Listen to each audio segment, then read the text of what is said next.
Hello guys, तो अभी हम पढ़ेंगे rotation of dipole inside electric field. ठीक है। तो ये दो प्रकार का यूज करेंगे। जैसे एक होगा uniform electric field, uniform electric field, और दूसरा होगा नॉन यूनिफॉर्म इलेक्ट्रिक फील्ड,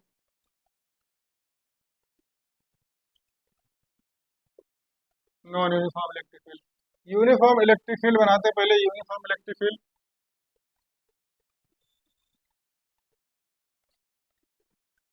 ठीक है। दूसरा बनाते हैं नॉन यूनिफॉर्म इलेक्ट्रिक फील्ड।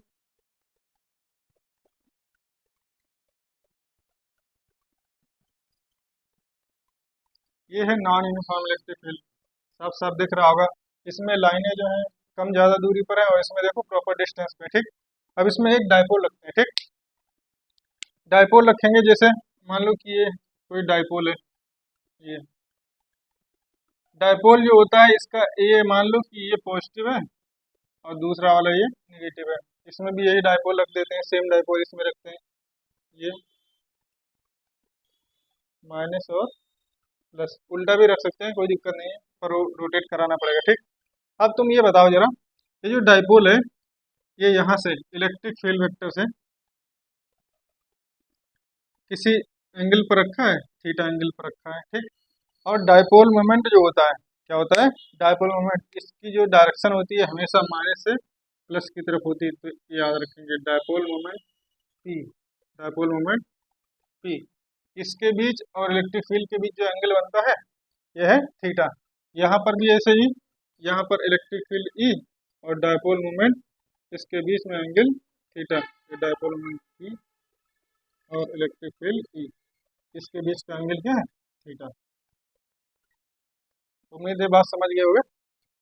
अब देखना, यहाँ पर माइनस चार्ज होगा, या ये कह लो ये प्लस चार्ज है।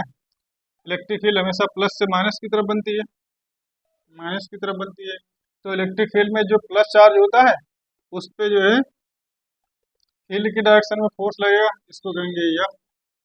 माइनस चार्ज पे फील्ड के अपोजिट डायरेक्शन में फोर्स लगेगा, ये भी फोर्स एफ होगा।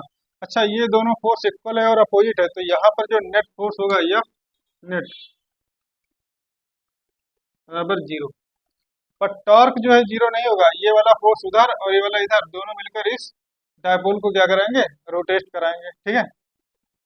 तो हम इसको लिख सकते हैं टॉर्क बराबर टी और ई। ठीक। ई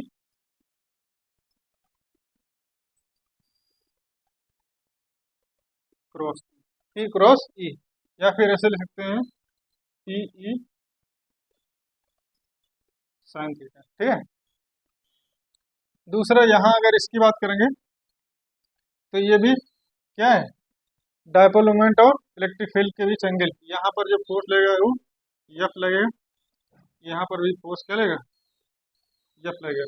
पर ये दोनों फोर्स, ये F1 होगा, ये F2 होगा। अगर ऐसा मान ले तो ये दोनों बराबर नहीं होंगे। क्यों बराबर नहीं होंगे? क्योंकि यहाँ पर ऊपर फील्ड अलग है और नीचे फील्ड अलग है। तो यहाँ पर जो एफ नेट होगा, F net not equal to zero. ये फोर्स नेट फोर्स जो है जीरो नहीं होगा। और ये नेट टॉर्क जो हो जाएगा वो इस फोर्स में से, यहाँ से जो नेट फोर्स निकालेंगे वो फोर्स इनटू जो है वो हो जाएगा, ये भी जीरो नहीं होगा। मतलब नेट टॉर्क यहाँ आएगा, नेट फोर्स भी आएगा, ये दोनों जीरो नहीं होंगे। बात समझिएगा।